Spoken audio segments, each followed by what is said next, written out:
Alrighty, it's with great excitement that I start the brain development unit. Again, 1 out of 4, brain development, fall 2024, part 1. Hopefully we'll get one of these out of each week. I'm really excited. So what are we covering first in brain development? We are covering brain imaging, or as it is also known, brain scanning. This is a very recent technology, and to discover it, we're going to talk a little bit about older technologies and how they turned into things that could eventually image soft tissues like your brain. But first off, of course, we got to start with a definition. Oh yeah. Definition: brain scanning. Brain scanning is the process that produces images of the physical structure of the human brain. Brain scanning is the process that produces images of the physical structures of the brain, or its processes. This is cool because we're going to have the ability to do something called functional imaging, and functional imaging is going to allow us to look at individual brain processes as opposed to just the actual physical structure of the brain. Though both are really important, and of course that information is best used in tandem. Note: we predominantly, that means almost always, use brain scanning in humans because it is non-invasive. It doesn't damage the brain, or at least not much. It is non-invasive. There is a risk with certain types of scan, but we'll talk a little bit about that a little later on. All this being said, brain scanning is not the best way of obtaining information about brains or about any particular brain. The best and most accurate technique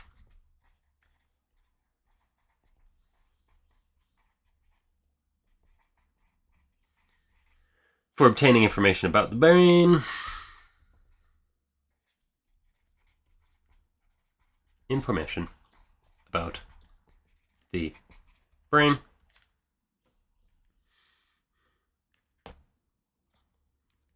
is to sacrifice the animal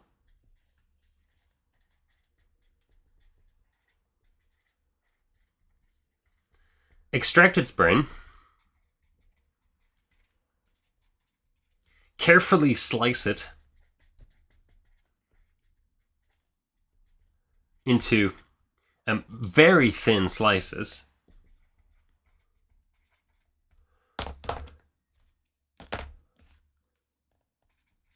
and finally you dye or stain those slices and put them under a microscope of some variety. This allows astronomically higher resolution than anything we can accomplish with a brain scan. Or at least one that doesn't deal serious damage to the patient. But of course, it's not favored by animals that wish to remain alive. So this unfortunately can be used as a research technique, but not medicine, obviously. Brain scanning then is really cool because it allows us to carry out research on active functional brains, but it also allows us to carry out research on active functional brains without disrupting the function of them while they are going. These are kind of important asterisks and something that humans really appreciate. This technique, however, is incredibly important. This technique sees tons of use in rats.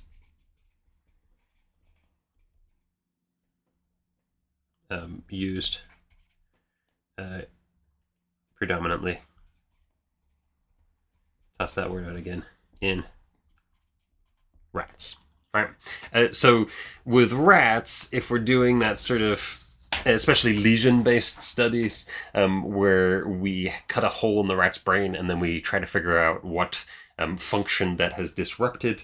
With those particular pieces of research, we need a really good way of figuring out how accurate our lesions actually were. Because we make them on the living animal, examine what sort of changes occur, and then unfortunately have to sacrifice the animal after measuring its changes in activity in order to check to see if our lesions were accurate. If our lesions were inaccurate, we then discard that animal as part of our study. Right? It's a way of checking our control. It's fair. We're not manipulating our data set, at least not that way. That's basic brain imaging. Let's get into the actual discovery and history of the pieces of brain imaging that we use to this day on living animals. So first off, we got to talk about X-rays. X-ray radiography. If you've heard of any sort of medical imaging, you've probably heard of X-rays. You might not know why that is, but the simplest answer is because they've been around the longest. And they're invented in 1885, and promptly, almost immediately, used to image the body.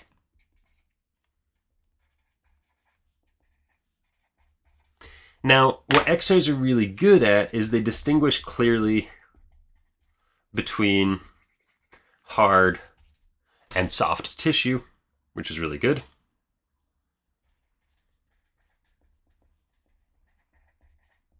But they don't show clear differences in soft tissues. They all just show up as kind of a fog. So some things are very useful for your brain, which is unfortunately like a skull is a big chunk of hard tissue, which then has a bunch of soft tissue inside of it. Clearly a huge problem for X-rays. The basic setup of an X-ray machine is as follows. You basically have a couple detector points. These have sort of plates. This is a table so that you can have somebody lying down on it, and then underneath it would be another detector, and then somewhere in the next room,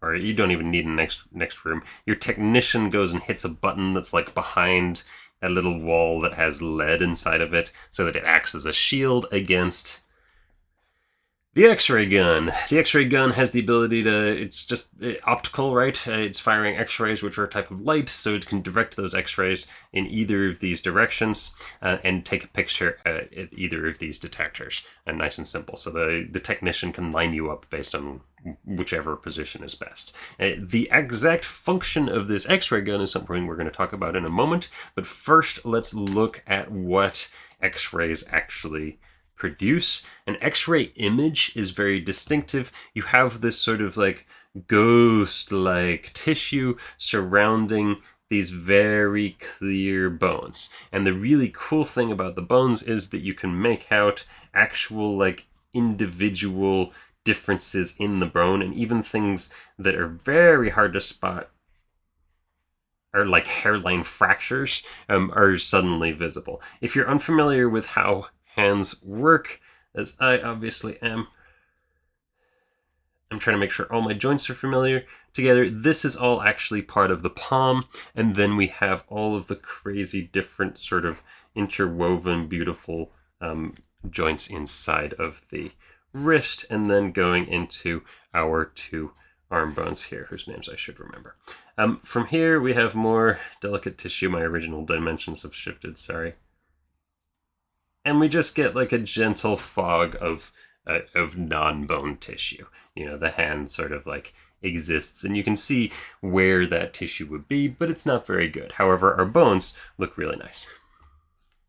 The actual X-ray machine's function, the gun here, the X-ray gun or the X-ray camera, gun/camera, it's called a gun because it shoots X-rays, it's called a camera because it takes pictures, right? It works like this. X-ray machine function. Basically, we have a cathode over here. Cathode has CAD in it, so it's positive. And we have an anode over here that is shaped. Anode over here has an N in it, so it's negative. I'm sorry, this is positive, like positive. Like that, it was a little plus sign before, but I changed it so it's better now.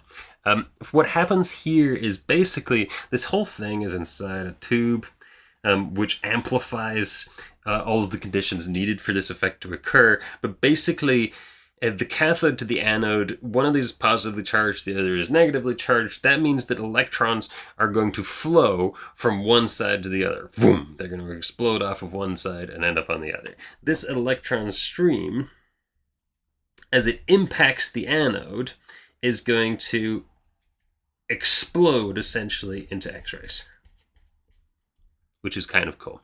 The electron stream strikes the anode, explodes into X-rays, and this flow of X-rays then it emerges from the camera, hits your flesh, which then blocks some amount of the X-rays depending on the structure of the tissue itself and how it interacts with the wavelength of the X-rays. The harder tissue blocks more X-rays, so you get a better picture, and the lighter tissue blocks less, so you see less of it.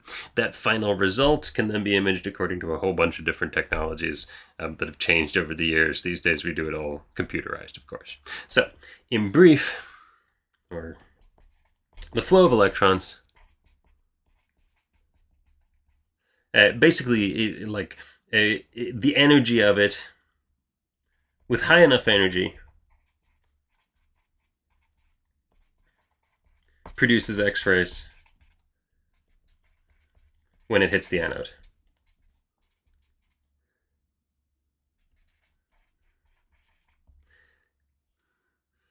Because these are X-rays, these can then essentially just be picked up.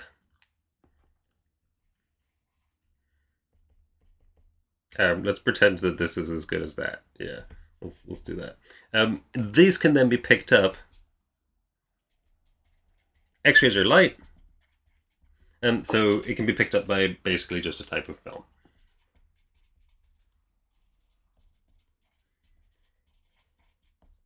The downside of X-rays are, of course, because they are light and they are radiation, they can hit you and they can cause a bit of damage, and they can even cause cancer if you have enough repeated exposures. That's why this particular technician has to hide behind this thing whenever they press the button. You're probably going to be okay, though, if you're over here getting your X-ray taken. It only happens to you every now and then, and it should all go in your medical record, and your doctor should keep track of it, and they should know how many X-rays you've done and keep an eye on whether or not you are actually being exposed to any risk of radiation.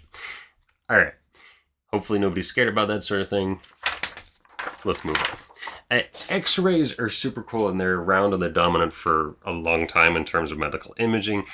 In the 70s, we start a bunch of different techniques developing that are really going to revolutionize the way that we image bodies. Computed tomography, or CT scans, or CAT scans, really important, really cool. They're a type of X-ray. Their development dates back through the 20th century, which is why I'm saying they're realized in the 1970s. There's been a lot of gradual progress. And the 1979 Nobel goes to CT development, to a pair of guys called Hounsfield and Cormack. If you want to look that up, that'll help. And Cormack. It increased heavily. You could actually see distinction in soft tissue, increased resolution of soft tissue. And built three-dimensional images, which is really cool. We'll talk in a moment about why that is the case. The machine itself uses a rotating camera, which is why it could build 3D images, and enhance the resolution using a computer analysis. So the revolution in computing really has huge overflow effects in all sorts of science, this being a really great example. This idea lays the groundwork. This is important. And really there's two ideas. These ideas. One, the rotating camera producing a 3D image. and two, image processing using computers. These become a staple of essentially all of our modern imaging techniques, which is part of the reason why I wanted to cover them. The CT machine itself, to cover this, the CT machine itself looks like a donut. It's the first of our donut style machines because, of course, here's our lucky candidate. Because, of course, human beings actually have to sort of go inside it.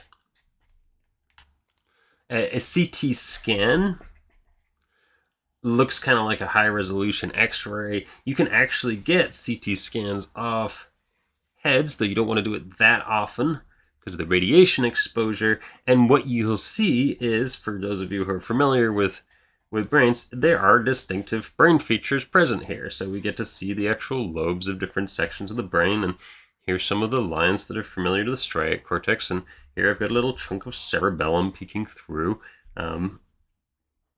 All of these are important and significant brain structures. The lateral ventricles emerge.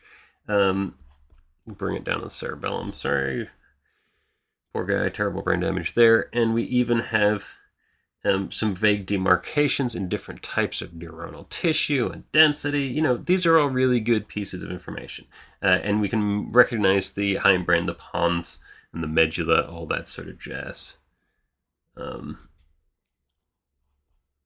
then some of the internals of the body, including that terrifying space just behind your nose. That's just a big hole. So this is an example of a CT scan. All of a sudden, we can differentiate between soft tissues. But the cost is about 10 times the radiation of a regular X-ray. This is a little sad, right? On the one hand, CT machines are really great. They're fantastic for emergency scans. The machine itself functions in sort of predictable ways. You have this big sort of donut feature, and then you have the person going through it, and then the camera...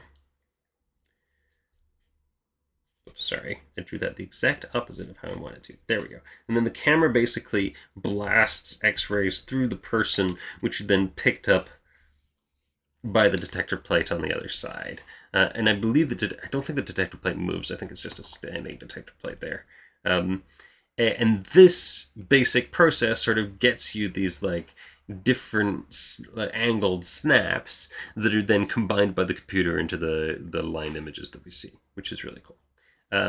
So that's the basic premise. Is there anything else crazy I wanted to add?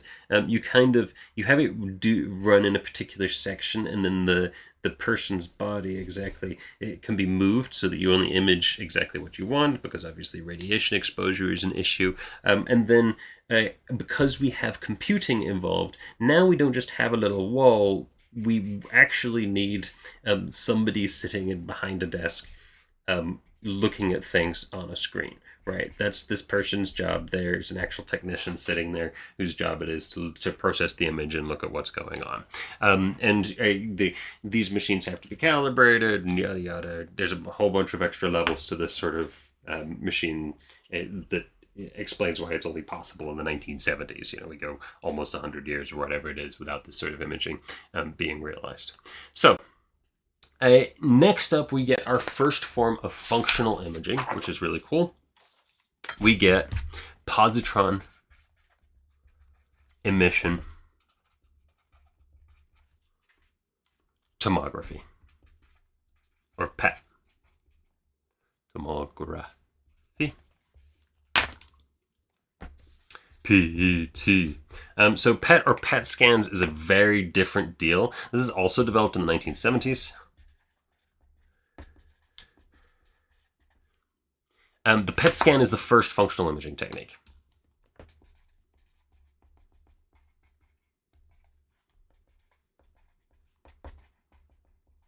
Functional imaging technique. Definition. Functional imaging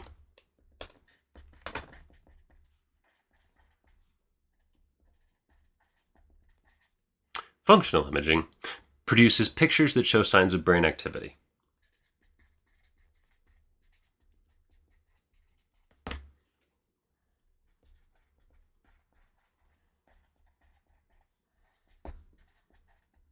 Show signs of brain activity as opposed to brain structures. So here we're getting images of activity. How does that work? Well, let's take a look at our PET machine. It's a donut-style machine. This is starting to become pretty familiar to us. What other aspect is going to be familiar? It's a donut machine, and beside it, sorry, the computer's not supposed to have a smiley person on it. Beside it is a person at a desk. You put the person through the donut machine and some sort of like registration occurs. What is actually being registered? PET scan. When you do a PET scan, what you get is a little different from what we've been getting before. You end up with this kind of artificially colored brain scan that's not actually of the highest resolution. It's not of as high a resolution as several of the other parts and techniques that we've been looking at and that we will look at.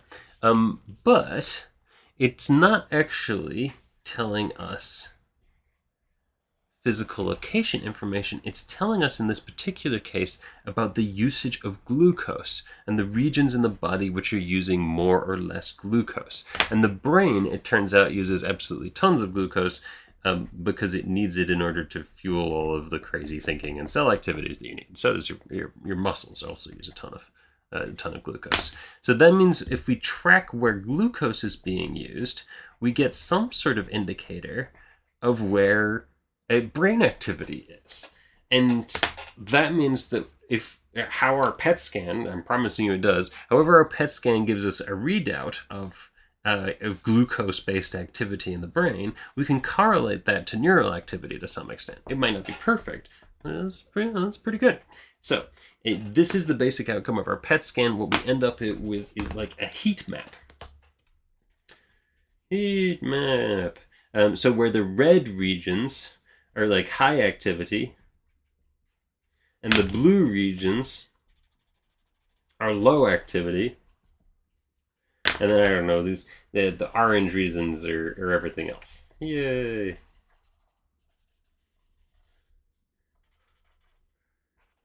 Average. Yeah, perfect. Killed it. So this is a good example of the sort of readout that a PET scan gives you. How do you actually get that from a machine? It's kind of cool that you could even get a functional readout. PET machine function.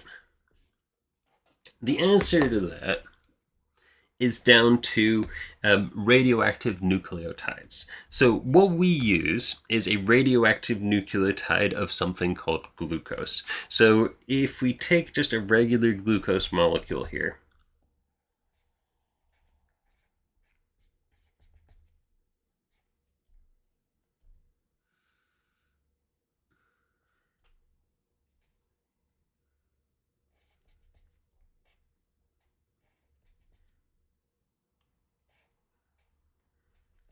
boom, there we go. We take a regular old glucose molecule to it. We can actually remove this OH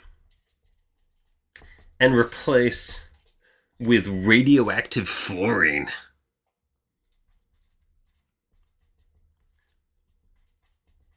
With a radioactive isotope of some type. Let me just redraw the rest of the molecule because it doesn't change. This is just a basic sugar.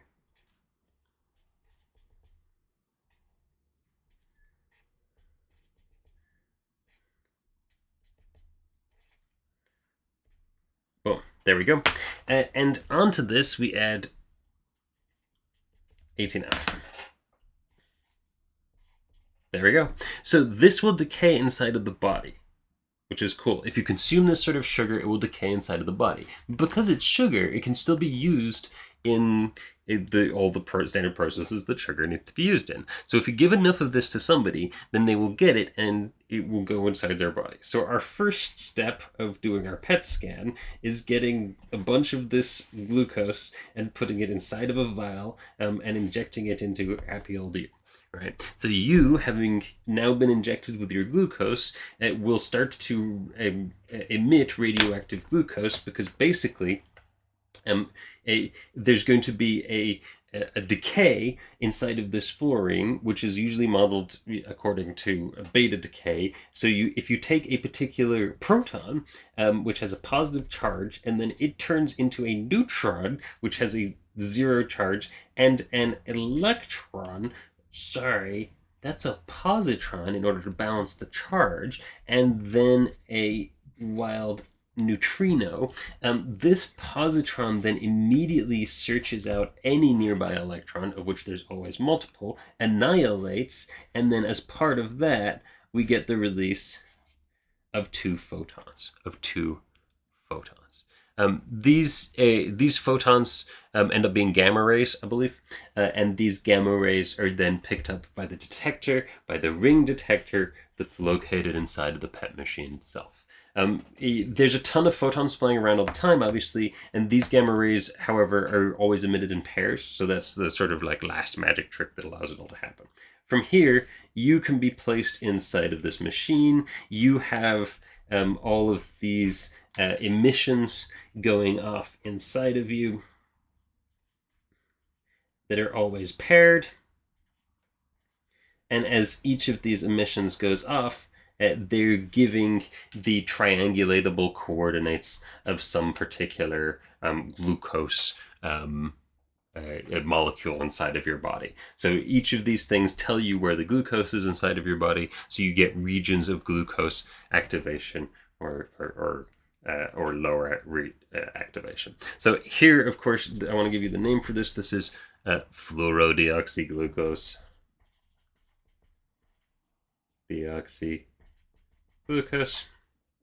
Anything list that I need. Of course, at the end of the day, all of this just ends up in front of some happy person sitting in front of a computer watching a brain scan come in the next room. So again, very similar basic setup of techniques, and what you end up with is this really cool image of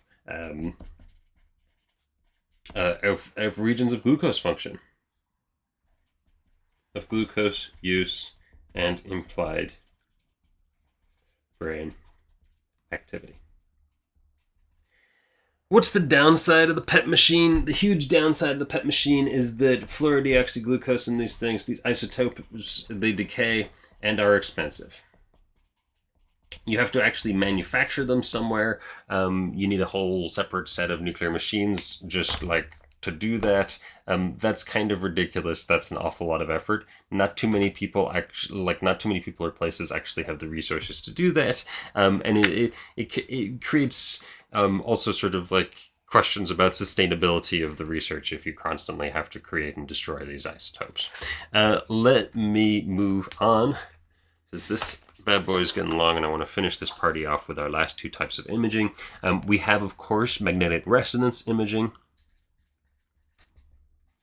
Magnetic resonance imaging. This is back to straight up imaging. This isn't a functional technique yet, not to spoil anything too much. MRIs are the standard. If you've had one, congratulations. It's like the tippity top of how we can image soft tissue. Doesn't get a whole lot better than that.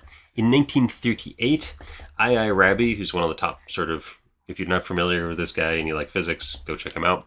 I. Rabi discovers magnetic resonance.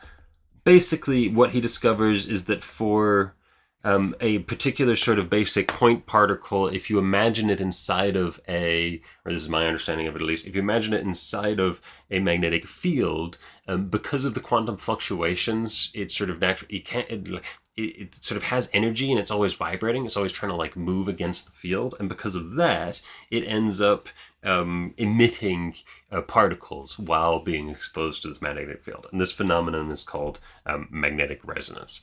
This, it turns out to be correct, receives the Nobel in 1944. In 1946, these techniques are applied to imaging. Are applied to, applied to imaging, applied to solids and liquids, are going to be applied to imaging in a minute. This receives another Nobel. 1952. So you can see this is significant research and it's being noticed quite quickly for what it is. 1977, medical research, always a big deal after all. A finger is imaged for the first time. How cool is that? They get their first finger going, and it will not shock you that a few years later, we've already gone to market. The first commercial MRI scanners are dropped in the 80s.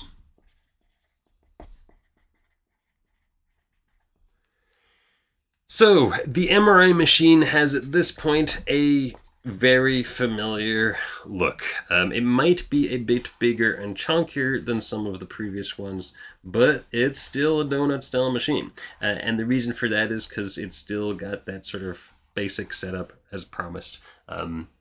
It's just that its actual function is very different.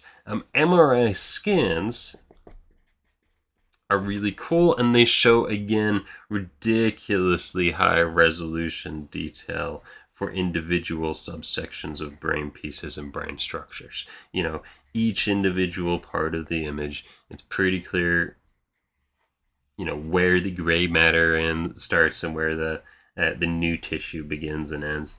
You can sort of track the different movements of axons and neurons inside of the plate. It's just an insanely beautiful level of detail. You know, it's crazy for somebody who's always, you know, as long as I've been interested in this sort of stuff, this sort of information has been around and available. It's kind of crazy to imagine that there's just like a time before we were able to deal with any of this sort of information.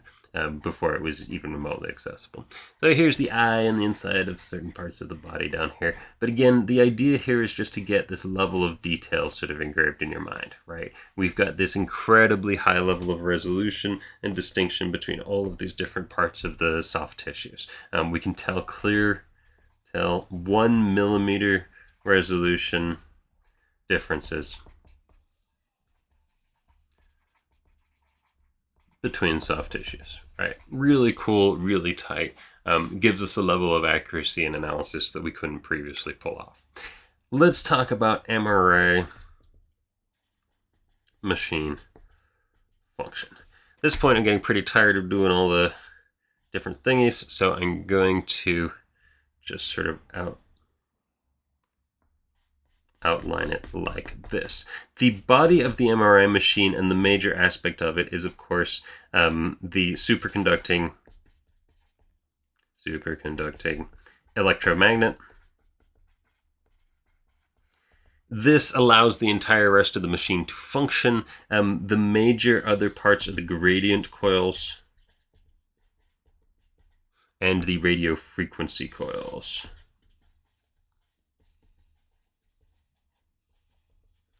These allow for the detection the MR signal. The gradient coils project a magnetic gradient that allows us to track the MR signal.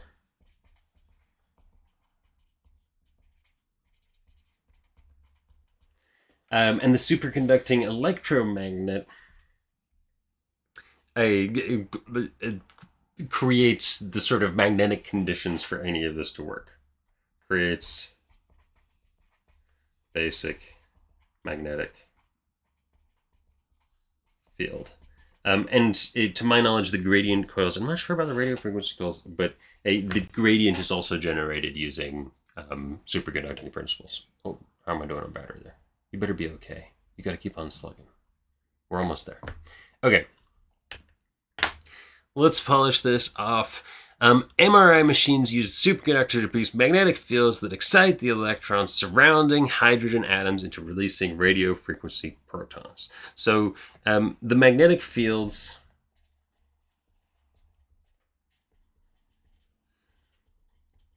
disrupt hydrogen atoms. I'm just going to write hydrogen. disrupt hydrogen atoms, which release radio frequency photons that can be detected. The cost of this, the major cost of this, is that supercooling this machine is extremely expensive. Supercooling is expensive. But the benefit is that the radiation risks are very low with MR machines. Right, we're dealing with radio frequency for like totally different deal than X-rays or gamma rays. So the additional safety of this technique, combined with the speed and the accuracy and the readily availableness of these machines, has made it so that they're really dominant in psychological research whenever we're doing any sort of direct study of the brain. Last but not least, the final technique that is applied to MRI for psychology in particular, and for all sorts of research, fascinating research, is fMRI.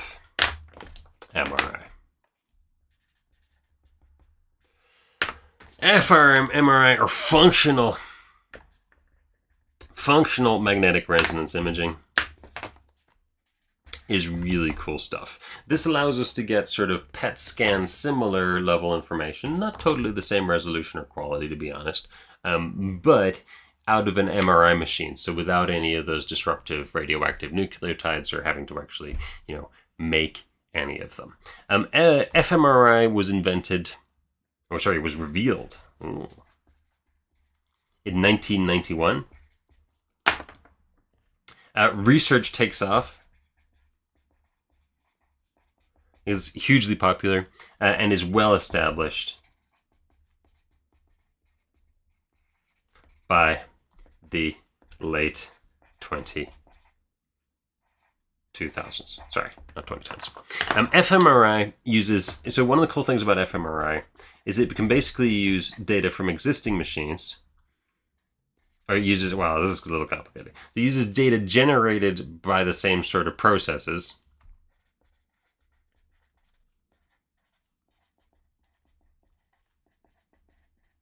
but reinterprets it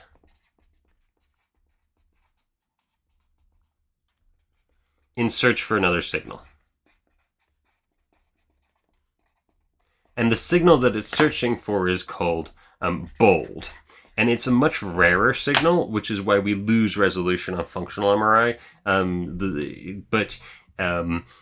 But it's a functional signal as opposed to just a structural signal. So that's really cool. So bold is blood oxygen level dependent.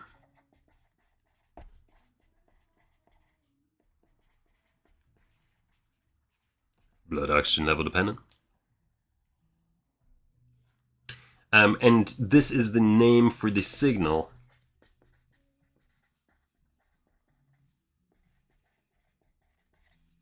produced by different levels of oxygenated and unoxygenated blood.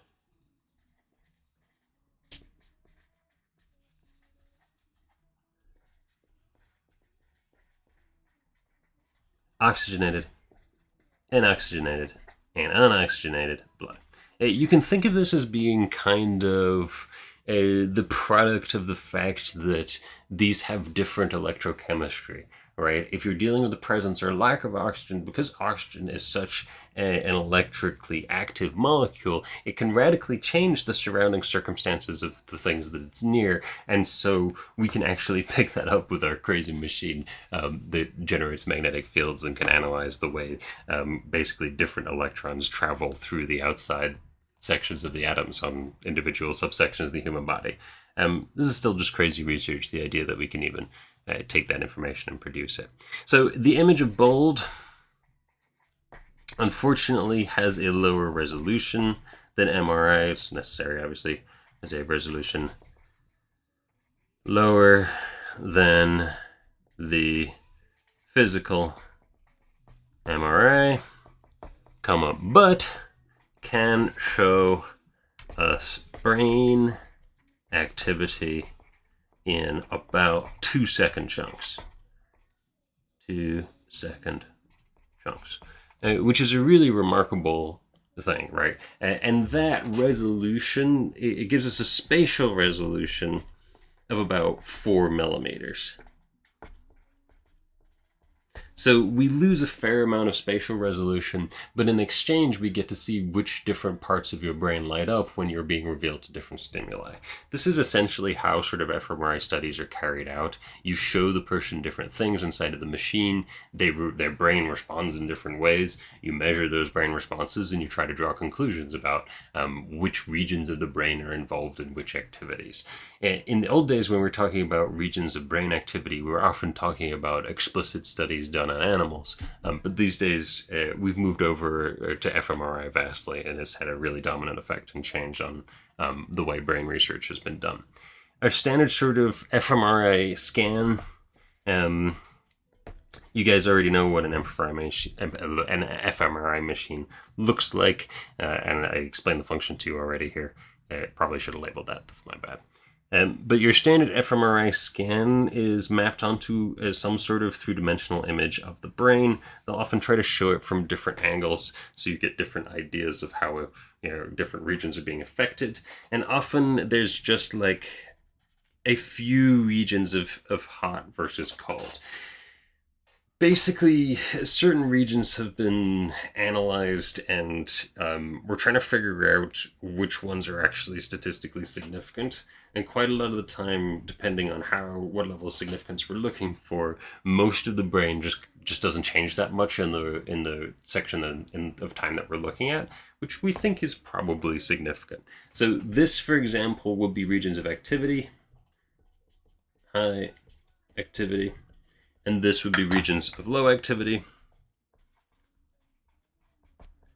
We have two different basic views of the brain here, and we should be able to start splitting them up. Oh, that's a little wrong. Into their basic categorizations, which I think is probably the last thing I'm going to cover right now. This guy is the occipital. Doing my best. This guy, who I struggle with the most, is the parietal. This is, of course, the frontal lobe. And down here we have, in front of the temples, the temporal lobe. Occipital. This basic set of lobe divisions matches up according to actual sort of chunks of the brain, but is useful to just having a basic grasp on different regions and different functions. Different overall sections of the brain like this are correlated with overall different functions, though the extent to which different subsections actually do particular things is, to this day, a matter of huge debate. Last but not least, I just have to write down that fMRI really is the standard. fMRI has become the standard.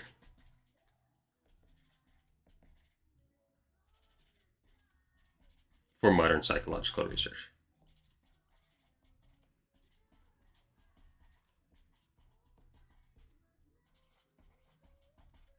And as such, the vast majority of times that you ever hear about conclusions being drawn that activity in a particular brain region is causing a particular behavior, fMRI is typically what you're dealing about, which is why I've talked about it. So the basis of all of these studies and the research that has been done on them lays the groundwork for all of the things that we're going to look at deeper on in psychology. Our first sort of forays are actually going to be into research done using more invasive techniques. But because we're looking at prenatal development, we got to look at actual sort of the early stages of neural development in the vast majority of organisms, including, of course, humans. And then we'll transition into the early development of children and their lives and what sort of shape and structure their brains take during that stage as well. Thank you all so much for watching, and have a wonderful day.